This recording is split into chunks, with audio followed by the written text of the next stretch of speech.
Rebel on the radio, baby. I get bored, so I wanna get drunk.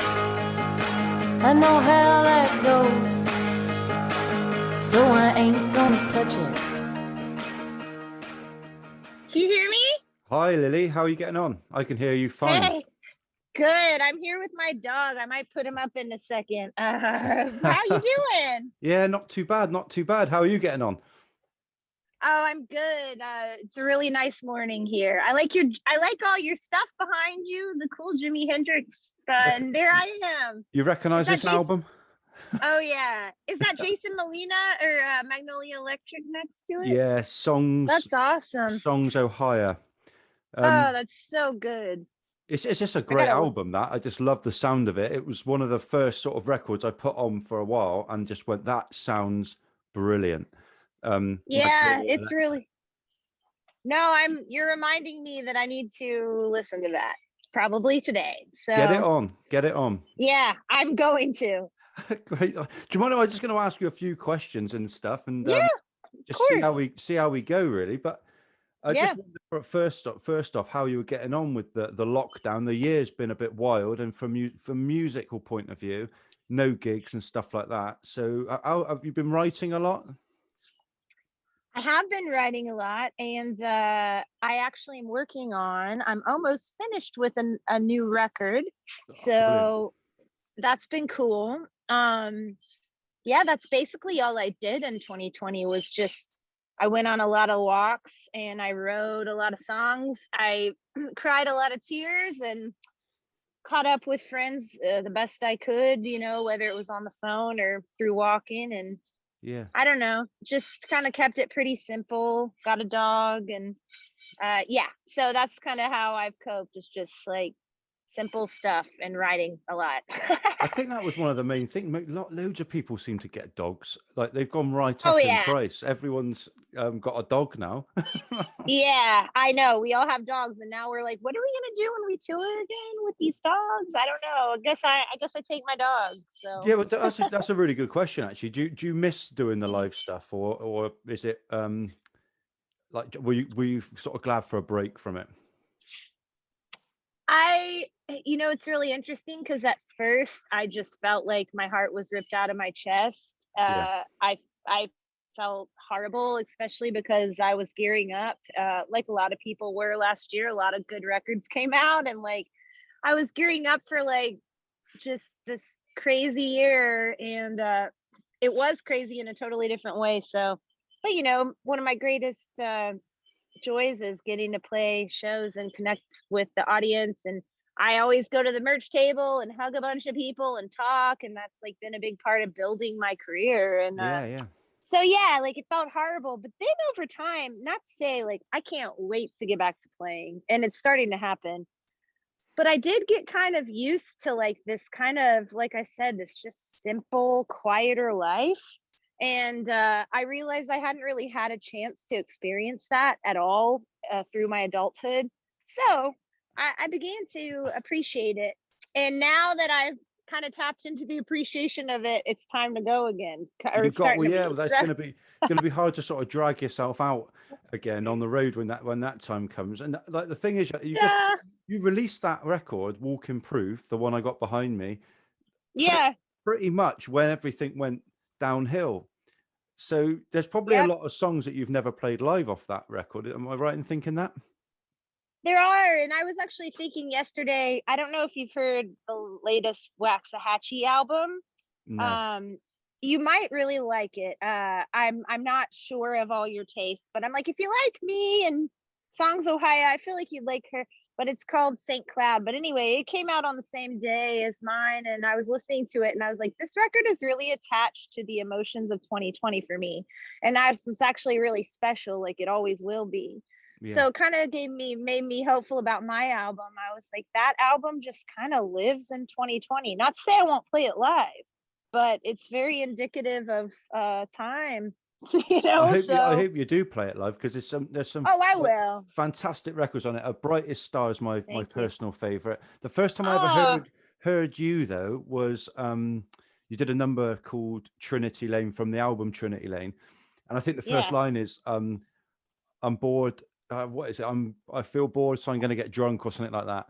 And I get bored, so I want to get drunk. that's the one. And I've listened to that song 1,000 times. I played it on the show a couple of times. But when the lockdown started, I think that's one of the most sort of true lines ever written, because it was almost like everyone in the world was in the same boat, and it was boring. And the one thing that people did was started to drink. But I mean, was that quite an Yeah. emotional record though? Overall, it feels like there's a lot of emotion in it. And there's another song on there, I think it's called "The Day David Bowie Died." Oh yeah, It Night literally David Bowie. feels like you've just written down everything you thought. Do you find it easy to write those sort of songs, like emotional songs, or is it more like a therapy session, or is it really difficult? No, I do find it pretty easy to write. If I'm going through anything that, it's funny how my brain will have a real hard time kind of understanding something, but then if I write about it, I'm pretty enlightened about my, perspective on my perspective on the situation. So yeah, that has been a real coping mechanism for me for a long time, almost to the point where, quite honestly, I've been writing a lot lately, and I'm like, I'm tired of writing about myself. Like, it's not that I don't include other people in there, but it comes so naturally to me to kind of write my story. And I'd love to learn how to reach outside of that, honestly. But that's also the cool thing about being a writer. It's like, well, you have your whole life to try stuff. So Yeah, and I think when you're locked in at the moment and stuff like that, though, you need to go out and get some inspiration from somewhere to have something it's to write true. about, just to sort of freshen your mind up a bit. Do you feel like that? Yeah, I do. But, luckily for me, I went through enough kind of personal shifts that I felt like I had a lot to write about in that way. Just in the way I was relating to people differently and experiencing the world differently. So, whereas Walking Proof is a lot about kind of life on the road, the thing that I'm working on now is all about still, and it's a different vibe. So yeah, just going through anything, just I don't know, life is full of inspiration. So it's not always hard for me to find that. Right. If you're just like kind of keep yourself engaged on some level. But yeah, Yeah, yeah. 2020, yeah, I And don't know. you just enjoy it as well, I suppose. Do you ever sort of find that you're writing for a specific genre? Because you've got a quite country, quite folk, a bit of rock in there. There's a bit of everything. Do you ever sort of limit yourself with that? I mean, would you ever like sort of just throw out a hip hop record, or would that be a no go? Never do that. A hip hop record, you said? I just wondered if you stick to a certain genre. That would be really cool. I wish that I could pull something like that off. I do love hip hop. I don't intentionally stick to a certain genre, but I think what I do kind of just ends up sounding like what I do, Yeah, So I try to push it when I record, and I try to work with people that I will bring out different things, but I guess it is pretty folk based. I always appreciate that term, because that's kind of what I feel like a songwriter is. It's like folk art, that's so it. That's it. I think there's a difference between writing music and writing songs, if that makes any sense. Like, you've actually got a lyrical content in there that makes sense, and you can sort of follow along. yeah, exactly. So um yeah, it's just I let the song kind of guide it, and a lot of my songs just end up sounding kind of like, You. I don't want to say they all sound similar, but yeah, they sound like me. They're kind of like sad folk songs. Some of them are a little more upbeat than others. Yeah, And definitely. there's like usually an element of, I don't know, there's a little kind of melancholy threaded through a lot of them, but I think there's some, peppy stuff too. So Definitely agree with that. I mean, I know your dad's sort of a famous singer-songwriter, and I wondered if it was inevitable that you were going to be in music, or did you sort of rebel against it a little bit? Because I mean, from experience, a lot of people, they don't like the same things their parents do. And Yeah. I wondered how the fork in the road there was. It, I love music, or I've heard enough of it. Oh, no, I mean, I've always loved music. It's always been a big part of my life. And I've always, needed it to be kind of one of the primary things in my life. So I didn't really go through rebelling against the musical aspect of it. Now, maybe I did rebel in the sense that I like to do things my own way. So nobody really tried to impose, with that. But I've definitely taken some different routes than him, probably. But also the times have changed a lot, so it's inevitable, that Yeah. that's going to be a part of things. I think that's a good point. Really, the times have changed so much with the music industry now. A lot of it is quite social media based and things like that. So you've got to have a social media presence. Do you like using social media and stuff? Quite honestly, I mean, I'm pretty like active on it. It's a bit of it's weird how kind of we just get used to it, and sometimes I find it really fun. Other times I find it really overwhelming. Yeah, I have leaned into it a lot, especially over the last year, because it's like one of the main ways to convey anything at this moment. definitely. But I actually really hope that there's some rebellion against that eventually. I would love to see people just be like, "Oh, we're sick of that. Like, let's just figure out how to connect outside of it." Because I I think in agree. a way it's been a really toxic element of life. But whatever. It I roll always with it, and it puts me in a bad mood most of the time. What I tend to do now is I follow so few people that I only follow people that I think I'm going to get something out of that account. So I deleted Facebook. I thought I've had enough of that. I cannot be yeah, listening to everyone's views on everything. It's too much. You sort of make I your own totally mind up. get it. And on Instagram, I follow about 200 people and like friends and like people like yourself who I like the music, and it's interesting to see what's going on with the recording stuff, because I know you said you were recording, and I've sort of been following along the last few days. You've been in the studio and stuff like that, so which is really interesting. But do you think there is that toxic element it's a bit destructive? Do you think there's any influence from social media that's having on music? Yeah, I mean, I do think like you mean in terms of the creation process or just like or in general? I If I'm mean, being honest, I think anyone can put anything out now, can't they? And it's almost they can. it's almost like how many followers you've got depicts your success. So you could have someone Yeah. who's really rubbish, but they've got 250,000 followers on Instagram, and they're making a living Mhm. out of doing something, and it's sort of flooding the music business, if that makes sense. Yeah, it's weird, but you know what I found? I used to really put a lot of stock into that. Not, or just it's not that I don't care anymore, but I was like, oh, I want to up my Instagram numbers. I want more people to follow me. Like, why is this not moving? And after this last year and kind of everything slowing down and I just I don't really think I can gauge my success off of that kind of thing anymore. And I Yeah, don't think I don't, I think a lot of it is, pardon my French, but bullshit, because I've seen people that pull the same kind of crowds. And then if you looked at their social media, it would tell you two really different things about their careers, maybe, or it would yeah, depict that maybe they were in really different places.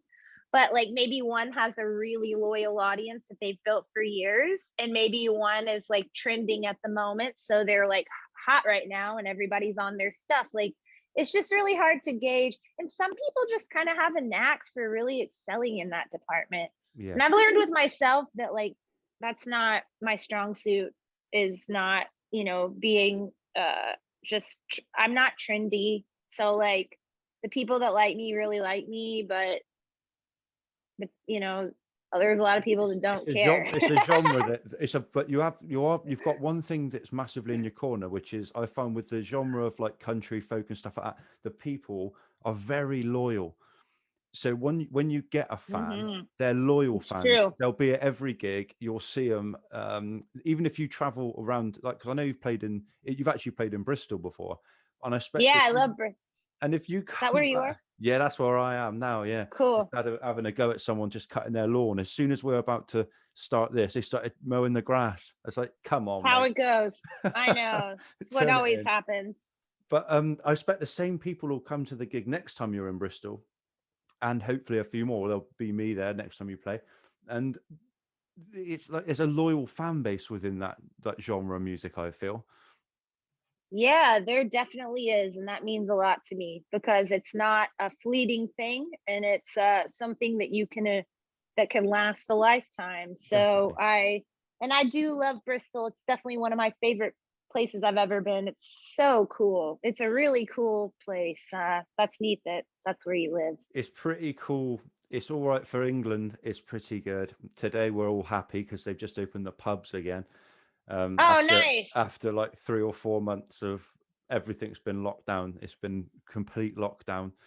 Um, but Nashville, you live in Nashville, and Nashville's got probably one of the best music scenes I would have thought in America. It's a very well-known place for music, isn't it?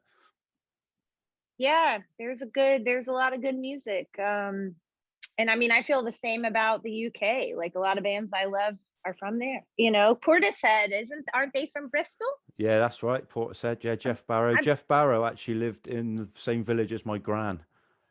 that's And so cool. yeah, I know she died a few years back, but she was like the legend of the village because she was in her 90s and had been there her whole life.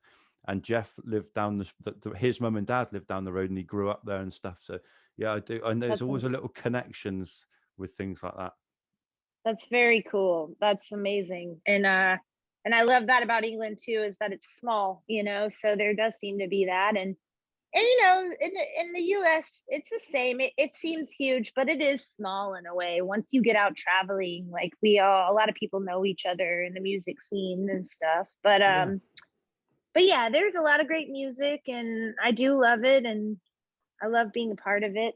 You know, I love just being inspired from music from all over. You know, so You get used to playing sort of this, when the venues, you get used to the same sort of venues and you go round. But I do wonder whether or not, do you ever practice at all? Do you ever sit at home and sort of just practice songs that you've written in the past, or you was writing new songs, or is it a case of, all right, I'm going out and doing some shows now, I better get rehearsing? How does it work for you? Do you ever sit down and just play the old songs? yeah, I do.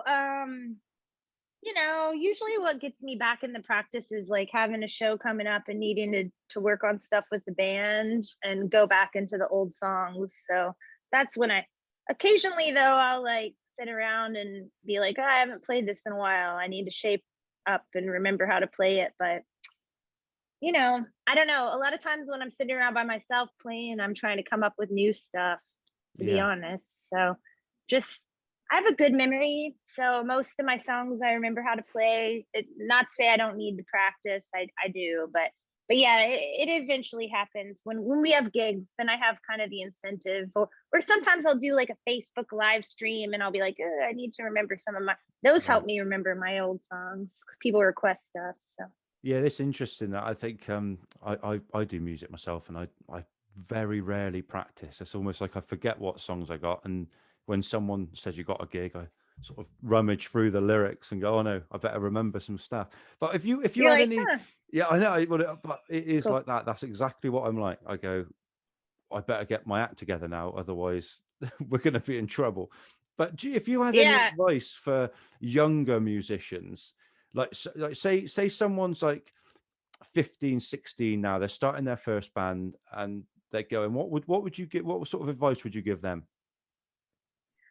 I would just say keep it up. You know, it's a life full of compromise, and it's also the most exciting life, in my opinion. To be an artist is, you know, it's a very giving lifestyle because you're just tapped in. You have to be to keep that up. So I always just say keep it up because there's no better, you know, if that's what you're about, you can't really outrun it. So just go for it. That's good advice. I like that. Just get on with it, rock and roll, and Yeah.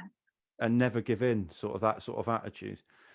Yeah, there's a lot to be said for persistence and determination. You know, they'll get you pretty far, in my opinion. They've gotten me far, and you know, it just keep doing it. So that's great. And before we love you and leave you, I just wondered if where are we with this new record? You said it's pretty much there now.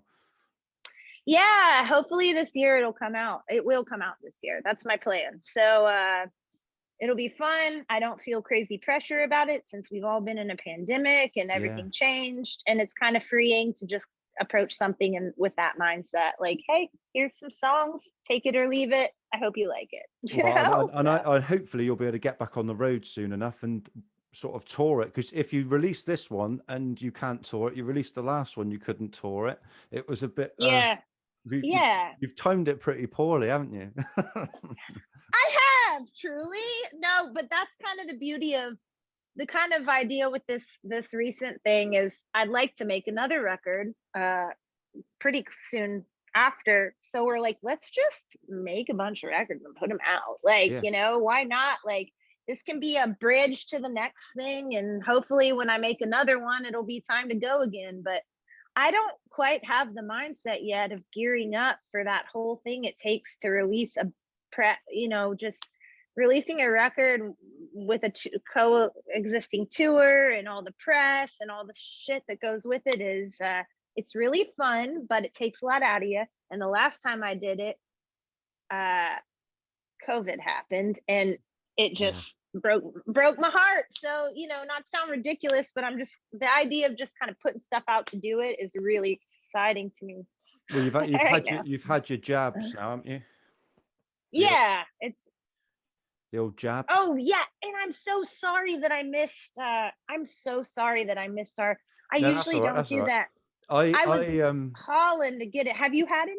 No, I'm jealous. I was going to say I'm jealous of you that you've had both jabs. I've not had one yet. They're sort of going down the age group in England, and I think we're down to the 50s now.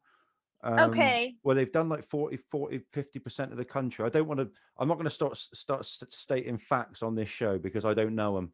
I ignore it. And then when I get the call, I'll go and have it done. But I think they're down to the 40s or 50s now. And there's a lot less people in England than America. So they've probably done way more people. No, you'll get them, I hope, soon, and it'll be very exciting. I feel very happy now that I've had that done, you know, and I'll be happy for you to get that done. Just a bit more comfortable now. You know, you can sort of relax a bit, can't you? You can, you know, so it's a big deal. And I was going to ask, what do you go by your name for your music? Ben Cooling, yeah. Okay, cool. I'll check it out. COOLING. I'll send you a little message on Instagram. And I've released a few songs this year. So I did. There's one I did in mid 2020 called Salvador, and that was about a prisoner in England. He's been locked up for 45 years. A guy called Charles Bronson. So I did that, and he even did some artwork, and they let me use his artwork. He's an artist now. He's in prison, sort of doing his art. And then this year. One's called The Beautiful Girl, and it was about a girl that I saw in a cafe in Santa Monica about 3 years ago, and it's about mental health. And then this last one's called Living's Martyr, and I don't really know what that's about. I just like the sound of the guitar. Well, I can't wait to hear. These all sound really interesting. I would love you to hear. I'll check it out. It'd be great if any feedback, you let me know. And thanks very much for taking a bit of time out to chat to me, Lily. I know you're busy, so I appreciate that. Thank you. Thank you for being flexible. And again, I'm so sorry. I was just hauling it to get that shot that day, and I was like, "Oh crap! I'm supposed to be on a Zoom." It's thanks for rescheduling, and I so appreciate it. That's fine. Thanks very much, Lily. You take it easy, and I'll give you a message on Instagram. Okay, sounds good, Ben. Have a good day. Thank you. Bye. The brightest star in my whole sky is you.